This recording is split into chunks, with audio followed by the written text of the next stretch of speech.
Real number तो कल classified किए थे दो पार्ट में। पहला पार्ट था इंटीजर और दूसरा डेसिमल। इंटीजर में बहुत सारे इंटीजर देखा था हमने, positive integer, negative integer, neutral integer, non negative integer, non positive integer, सब सीख लिया था। नंबर लाइन पे रिप्रेजेंट होने वाली नंबर्स को क्या कहते हैं? रियल नंबर कहते हैं। आज हम इसको दो पार्ट में बांटेंगे, रेशनल और इरेशनल। रेशनल और इरेशनल।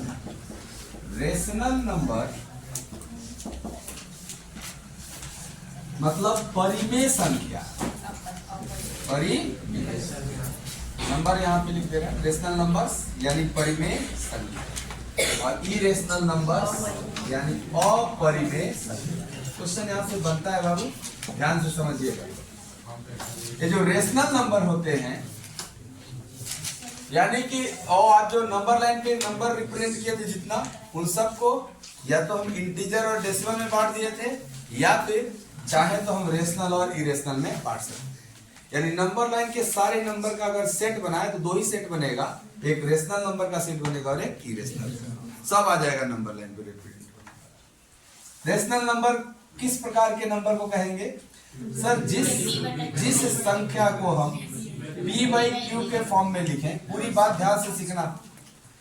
जिस नंबर को हम p बाई क्यू के रूप में लिखेंगे, और सर ये जो p और q है ये दोनों के दोनों इंटीजर होने चाहिए। दोनों के दोनों क्या होना चाहिए? इंटीजर होना चाहिए, पूर्णांक होना चाहिए। और जो q है सर वो जीरो नहीं होना चाहिए। जीरो भी तो एक इंटीजर ही है, तो मतलब p जीरो हो जाए चलेगा, बट q जीरो नहीं होना चाहिए। क्योंकि सर अगर किसी फ्रैक्शन का, ये p बाई क्यू क्या है? फ्रैक्शन है। अगर किसी फ्रैक्शन का डिनोमिनेटर ही जीरो हो जाए तो इस प्रकार की संख्याओं को हम अनडिफाइंड नंबर कहते हैं, अपरिभाषित। यानी ये संख्याएं हमारी नंबर लाइन पे प्रदर्शित नहीं होती। ये p की जगह कुछ भी हो सकता है, 1 2 3 4 5 6, इससे कोई दिक्कत। बेस क्या है? जीरो। तो इस प्रकार की संख्या को क्या बोलेंगे? अपरिभाषित। एक प्रश्न पूछा गया था, यहीं पे हम लिख रहे हैं। पूछा गया था tan 90 का मान क्या होगा? विकल्प दिया था इनफाइनाइट और विकल्प दिया था अनडिफाइंड, यानी अपरिभाषित लिखा हुआ है। तो आपको यहाँ ध्यान देना है कि tan 90 का जो वैल्यू होता है वो 1/0, 1/0। और सर किसी फ्रैक्शन का बेस जीरो होता है, हम उसको इनफाइनाइट नहीं कहते, उसको हम अनडिफाइंड कहते हैं, अपरिभाषित कहते हैं। समझ में आ रहा है बात? तो आप यहाँ पे यही ध्यान रखना कि जिस फ्रैक्शन का हर जीरो होगा उस संख्या को हम अपरिभाषित संख्या कहेंगे, इनफाइनाइट नहीं कहेंगे। जैसे फिर से सुनो मेरी बात, 1/0 इज इक्वल टू इनफाइनाइट या 1/0 इज इक्वल टू अनडिफाइंड। तो आपको ये ठीक करना है कि सर ये वाला सही है और ये वाला इनफाइनाइट के बराबर कोई हो सकता है नहीं, इनफाइनाइट के तरफ कोई जा सकता है। इनफाइनाइट तो कोई कैसे पहुंच जाएगा? नहीं पहुंच सकता, उसकी तरफ टेंस होता है। तो सुनो ध्यान से, किस प्रकार की संख्या को रेशनल नंबर कहेंगे? सर जो भी संख्या को हम p बाई क्यू के रूप में प्रदर्शित कर सके, और p और q दोनों के दोनों क्या होने चाहिए? इंटीजर। लेकिन ध्यान रहे कि q जीरो इंटीजर नहीं होना चाहिए, जीरो भी तक इंटीजर है। अगर q जीरो नहीं है और बाकी ये कोई भी इंटीजर है तो इसको हम क्या बोलेंगे? Rational number. एग्जाम्पल लिखता हूँ, थोड़ा बताना बाबू रेशनल नंबर का। क्या मैं सही लिख रहा हूँ? एक रेशनल नंबर है, 1 रेशनल नंबर है ना? हाँ सर, इसके नीचे कुछ नहीं है, मतलब एक छिपा हुआ है। तो p बाई क्यू के फॉर्म में है ही, बस इसका q 1 है और p भी 1 है। तो क्या दोनों के दोनों इंटीजर चाहिए आपको?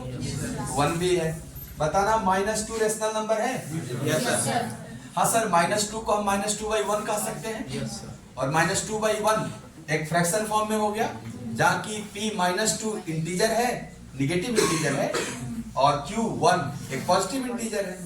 तो -2 भी रेशनल नंबर हो गया। बताना ध्यान से, क्या 1.5 भी एक रेशनल नंबर है? 1.5 भी रेशनल नंबर है सर। हाँ, 1.5 को हम चाहे तो पी बाई क्यू के रूप में बदल सकते हैं, क्योंकि 1.5 का मतलब है 15/10।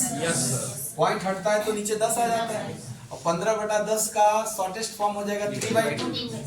तो क्या ये पी बाई क्यू में चेंज हो जाएगा 3/2 में? और 3/2 का मतलब 3 भी इंटीजर 2 भी इंटीजर, तो पी बाई क्यू बन गया। ये भी रेशनल नंबर है।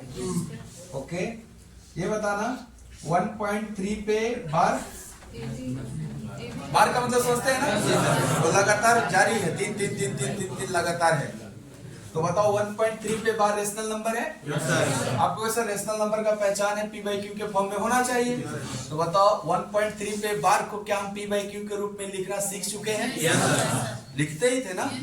क्या होता था बाबू उसका? 4/3 ना? यस सर, भूल गया सब। अरे 13 में से 1 गया 12, नीचे 9 ना, 12/9 मतलब 4/3।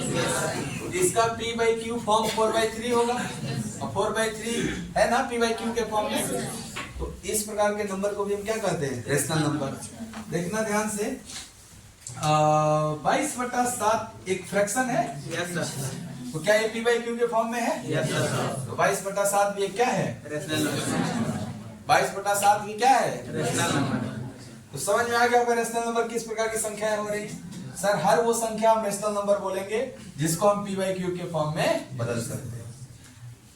अब बाकी जो बच गया वो किधर जाएगा? इरेशनल में जाएगा। नंबर लाइन पे जितने भी नंबर हैं उसको हमने 2 ही पार्ट में बांटा है, रेशनल और इरेशनल। तो हमने नंबर लाइन पे देखा पॉजिटिव इंटीजर, निगेटिव इंटीजर। ये बताओ, ये 0 रेशनल है क्या? 0 रेशनल नंबर है क्या? नहीं है। ये बताओ 0 का मतलब क्या 0/1 है? Yes sir. 0 का मतलब 0/1 है? Yes sir. तो बताओ P के जगह 0 दिख रहा है और Q के जगह 1 दिख रहा है। तो बताओ कंडीशन यही था ना कि P भी इंटीजर Q भी इंटीजर होना चाहिए। तो 0 एक इंटीजर है, 1 भी एक इंटीजर है, और Q 0 तो मना किया गया था, तो 0 नहीं है ना। तो क्या ये P बाई Q के फॉर्म में नहीं हो गया? इसलिए 0 एक रेशनल नंबर है। 0 एक कैसा नंबर है? रेशनल नंबर है। आज कंफ्यूजन दूर कर लेना रेशनल इरेशनल का, बड़ी घोर कंफ्यूजन रहता है सबको। बताओ 0 कैसा नंबर है? रेशनल या इरेशनल? Rational number. +1 +2 +3 कैसा है? -2 -3 -4 कैसा है? 1.5 0.2 ये सब कैसा है? ये सब रिपीटेड नंबर जो डेसिमल के बाद है ये भी क्या है? और ऐसा नंबर जो डायरेक्ट पी बाई क्यू के फॉर्म में दिखाई दे रहा है, दोनों के दोनों इंटीजर है, तो भी क्या है? समझ में आ गया? इसके अलावा जो हाँ बोल सर, पाई का मान 22/7 वो परिमेय संख्या है। ई के बोला है पाई का मान 22/7 होता है? कोई बताया का? जो बताया वो पूरा बात ऐसे बताया था कि पाई का मान 22/7 ले ले। हाँ सर। ये ना कहा होगा, वो इसलिए कहा ले ले ताकि नहीं होता है, होता तो कोई कहता हो ले ले। नहीं सर। बात को समझिए थोड़ा। कहा जाता है किसी प्रश्न में मेंसुरेशन हल करेंगे या कोई प्रश्न हल करते होंगे जहां पाई आता होगा, वहां कहा जाता होगा कि पाई का मान 22/7 ले लें, या इसके जगह पे 22/7 यूज कर ले।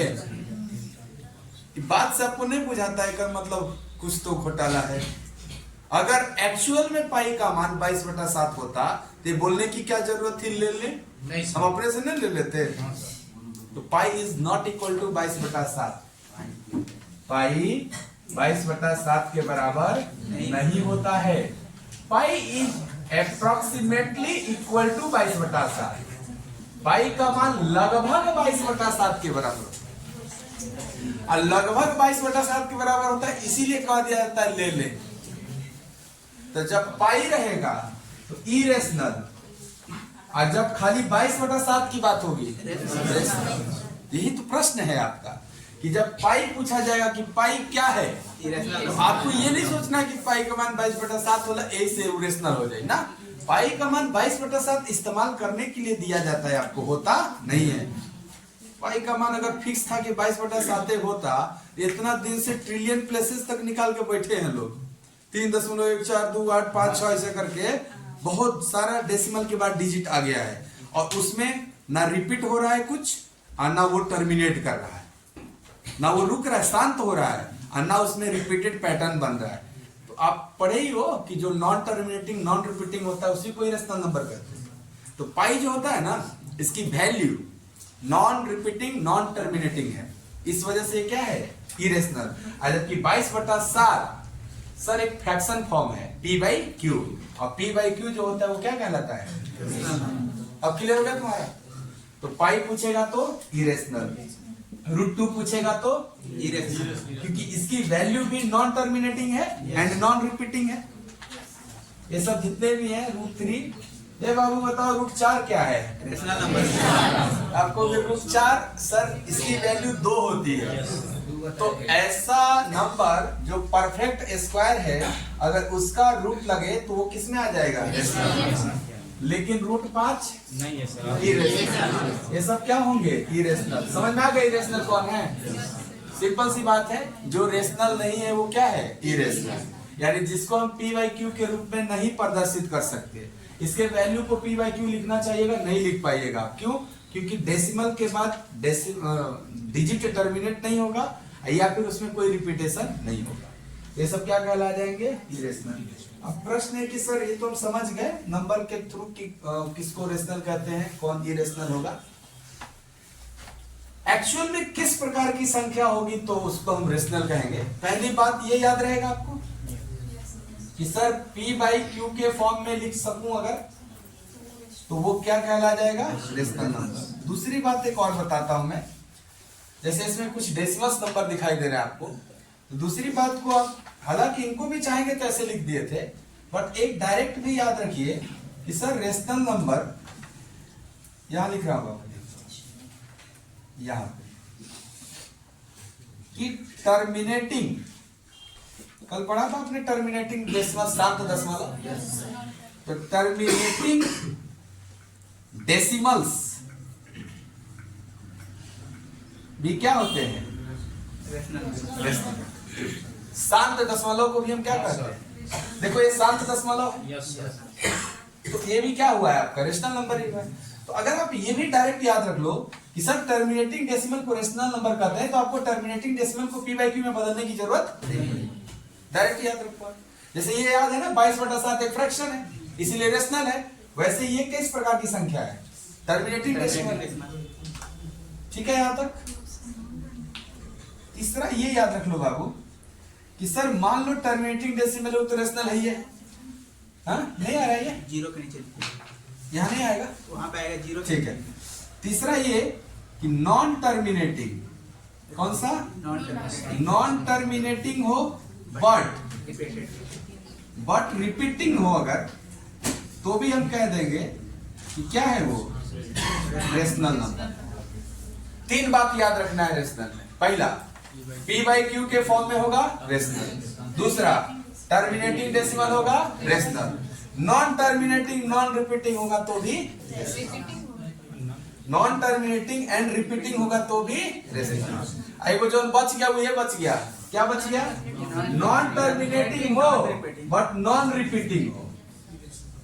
नॉन टर्मिनेटिंग हो मतलब शांत ना हो, खत्म ना हो, और साथ ही साथ एंड नॉन रिपीटिंग हो, रिपीट भी ना करे।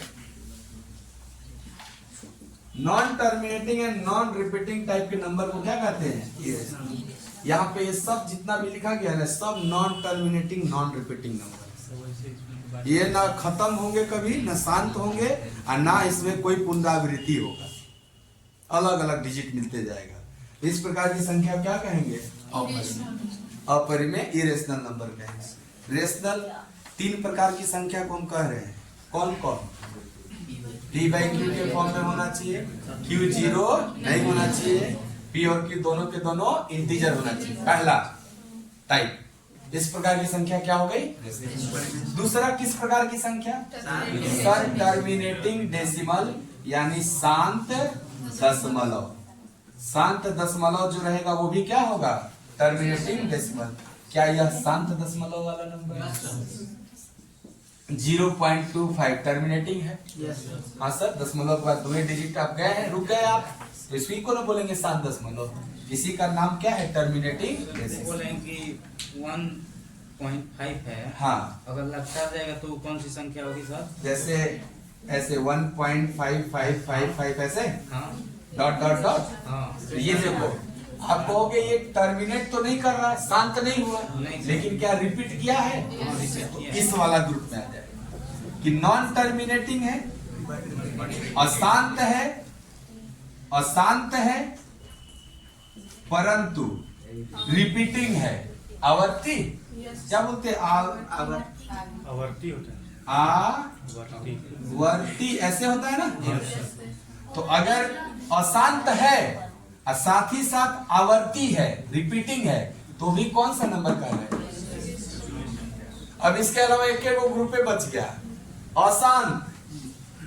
नॉन टर्मिनेटिंग मतलब अशांत, और साथ ही साथ अनावर्ती मतलब जो पुनरावृत्ति ना हो, रिपीट ना हो।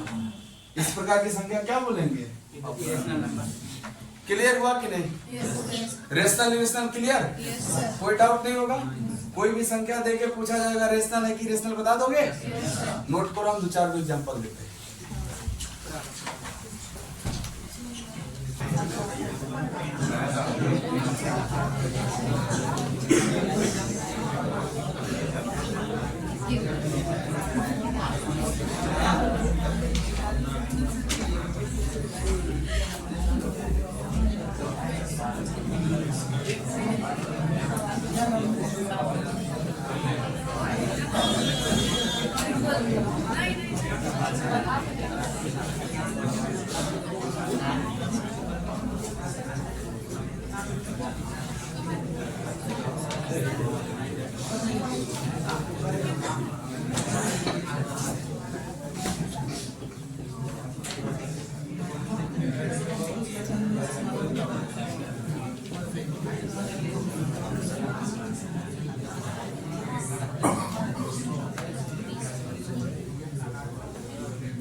लिख दो तो आगे लिखना है ना, परिमेय परिमेय अपरिमेय जो जो होगा लिख देना बस। आप पूरा नहीं लिखना, परिमेय को आर से लिखना, इरेशनल को आई आर। शॉर्ट में लिख दो, रेशनल है तो आर, इरेशनल है तो आई आर, बस लिखना है। हाँ नहीं समझना है तो चालू है, ठीक है कोई बात नहीं, लिख के दिखाइए। अभी रुक दीजिए, आप लिख लीजिए ऊपर। इसमें बोल रहा है कि आप पहचानो रेशनल और इरेशनल। -3 क्या है? जो रेशनल होगा उसको हम लोग R लिखेंगे, जो इरेशनल होगा IR। इरेशनल नंबर है, ये भी, ये भी, ये भी, ये भी, ये भी, ये भी है ना? ये इरेशनल, ये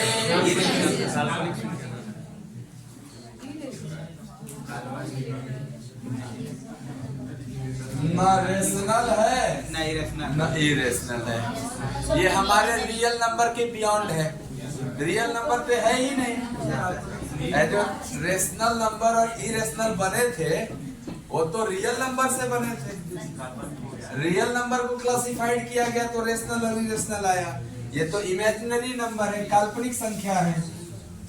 तो जो काल्पनिक संख्या है वो ना तो परिमेय होता है ना अपरिमेय, वो काल्पनिक ही है। 22/7 पाई इरेशनल ना 3.142855 नॉन टर्मिनेटिंग नॉन रिपीटिंग। जब नॉन टर्मिनेटिंग नॉन रिपीटिंग होता है तो इस प्रकार की संख्या को इरेशनल कहा जाता है। अशांत अनावर्ती दशमलव है। 1.121212 सर नॉन टर्मिनेटिंग है बट रिपीटिंग है ना, तो जब नॉन टर्मिनेटिंग में रिपीटिंग होता है तो रेशनल हो जाता है। ये परिमेय संख्या है। 1.12343546 ये नॉन टर्मिनेटिंग है बट इसमें कुछ रिपीटिंग नहीं हो रहा है। रिपीटेड पैटर्न कुछ मिला नहीं, जैसे यहाँ 1 2 1 2 मिला, यहाँ कुछ नहीं मिला ऐसा, इसलिए ये इरेशनल में चला जाएगा। IR है ना, इरेशनल। -17/4 P/Q फॉर्म है। P/Q फॉर्म को रेशनल कहते हैं। -13/7 P/Q फॉर्म है, रेशनल बोलेंगे। सर ये non terminating but repeating number है। बार वाले जितने भी नंबर है रेशनल नंबर होते हैं। बार बताता है कि रिपीट होता है ये बार बार, बस। सब सही कितने लोग का था? सब सही। अरे तो उसको भी लेके बोला जाता है सब सही, बोला एक वो छोड़ के। तो आज क्लियर हो गया रेशनल इरेशनल। रेशनल इरेशनल एकदम क्लियर। दोनों नंबर दे के पूछा जाएगा, बता दोगे ना? बहुत बढ़िया।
अभी रोके ना, लिख देने। अभी सारे साथ लिखे, फिर समझाएंगे तब वर्कआउट कर लीजिए। ठीक है, चलिए देखिए, रियल नंबर को दो पार्ट में बांटे हम, रेशनल और इरेशनल। सर रेशनल नंबर वो नंबर है जो हम P/Q बता चुके हैं अभी इसके पहले हम। रेशनल नंबर को हम फर्दर बांटे हैं इंटीजर, फ्रैक्शन, डेसिमल। इंटीजर में सर तीन पार्ट, पॉजिटिव इंटीजर, जीरो और निगेटिव इंटीजर। सर जीरो ना तो पॉजिटिव है ना निगेटिव, इसीलिए अकेले रहेगा। ये निगेटिव के भी घर में नहीं रहेगा, पॉजिटिव के भी। सर जो पॉजिटिव इंटीजर होता है इसी को नेचुरल नंबर भी कहा जाता है। यस धनात्मक पूर्णांक 1 2 3 4 5 6 धनात्मक पूर्णांक है और 1 2 3 4 5 6 ये आपका प्राकृतिक संख्या भी है। तो हम धनात्मक पूर्णांक को ही क्या कहते हैं? प्राकृतिक संख्या। सर ये जीरो और पॉजिटिव इंटीजर को एक साथ मिला के एक नंबर का सेट बनाया जाए तो वो हमारा होल नंबर हो जाता है, पूर्ण संख्या। यानी प्राकृतिक संख्या के साथ साथ जीरो को भी ऐड कर लिया जाए, इंक्लूड कर लिया जाए, तो ये कौन सी संख्या बन जाएगी? तो बताना बाबू, सबसे छोटी पूर्ण संख्या सबसे छोटी प्राकृतिक संख्या और सबसे छोटी धनात्मक पूर्णांक। ऐसा समझ आ रहा? इसके बाद सर ये जो इंटीजर था वो निगेटिव इंटीजर में भी पता है। निगेटिव इंटीजर जो होते हैं वो -1 -2 -3 -infinite तक होते हैं। तो सबसे बड़ा ऋणात्मक पूर्णांक और सबसे छोटा ऋणात्मक पूर्णांक -1। फिर हमने कहा कि जो रेशनल नंबर है इंटीजर में जो बटा, तो एक इंटीजर तो बटा पॉजिटिव जीरो नेगेटिव में, और इसी इंटीजर को आप दोबारा से क्लासिफाइड कर सकते हैं इवन ऑड में।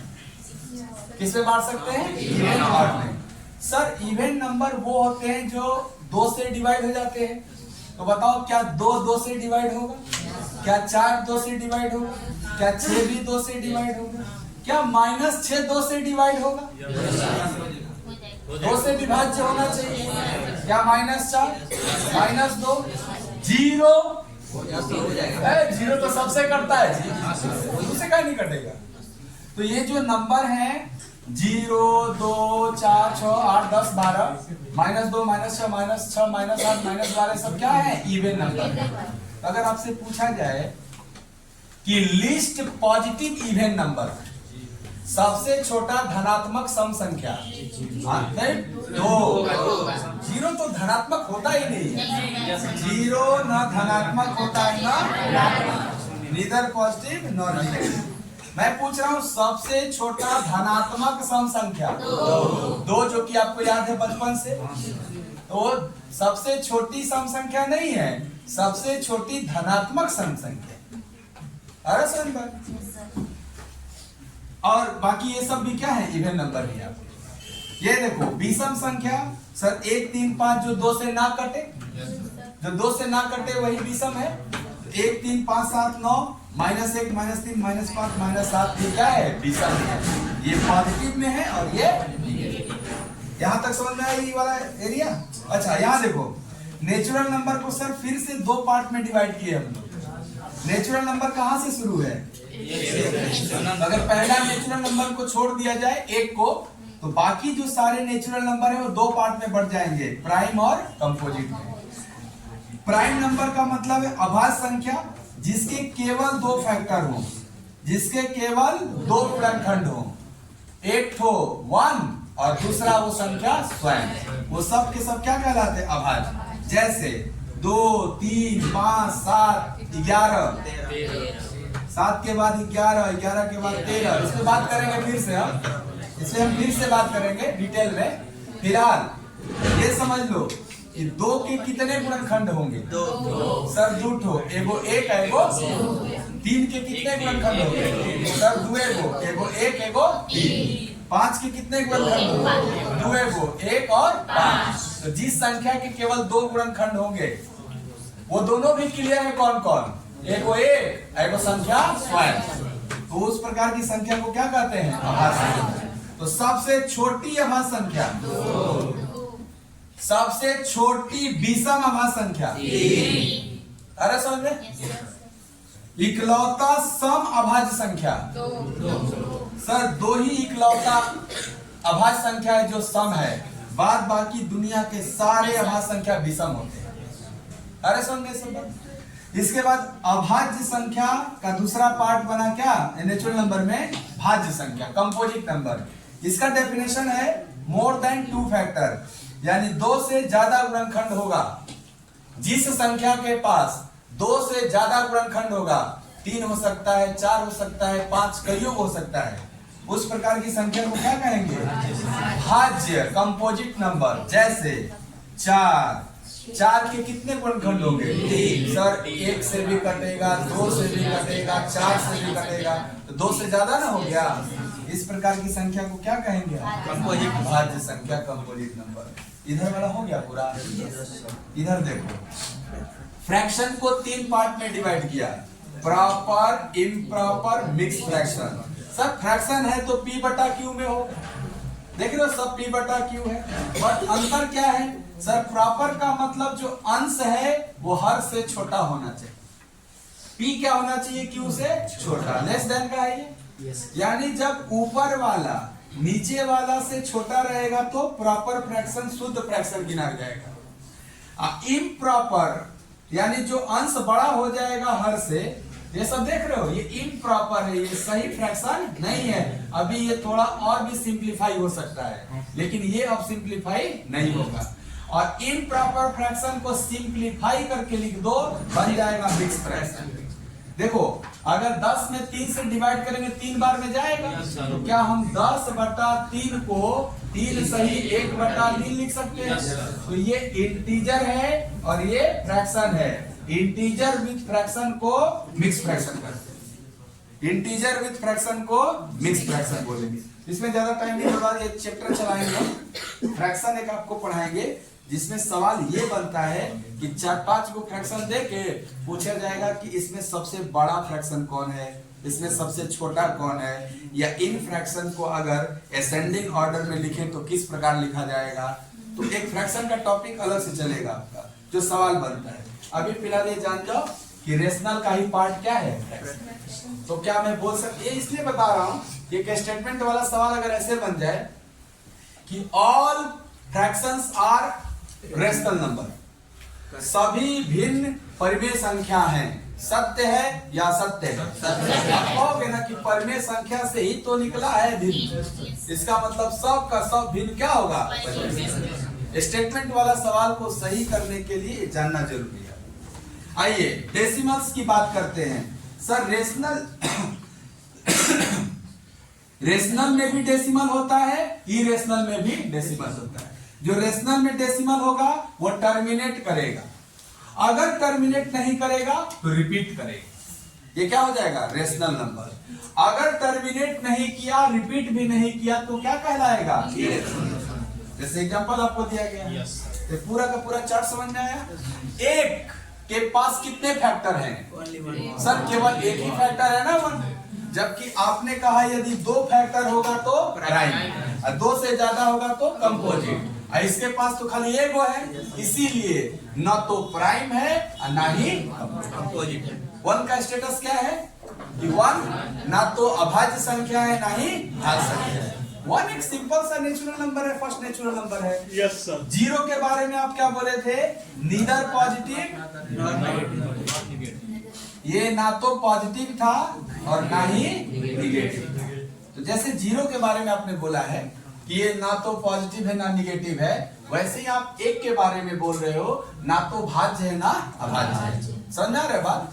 तो एक प्रश्न आया हुआ था कि बताओ, यहां मैं लिखूं, क्वेश्चन एक आया था, आप बताना, आंसर टिक करना।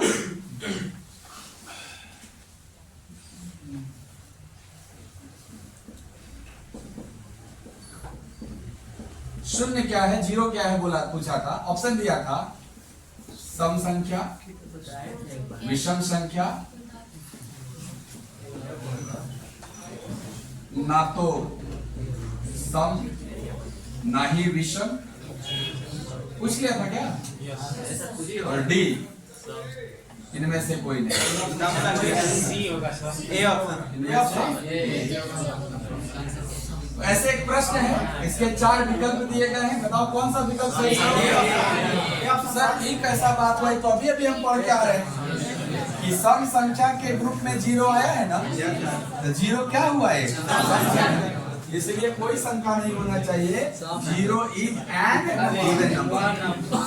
0 इज एन इवन नंबर। इसमें कोई संख्या नहीं होना चाहिए आपको, है तो है। समझ में आज का सारा बात, आज इतना ही, इसके आगे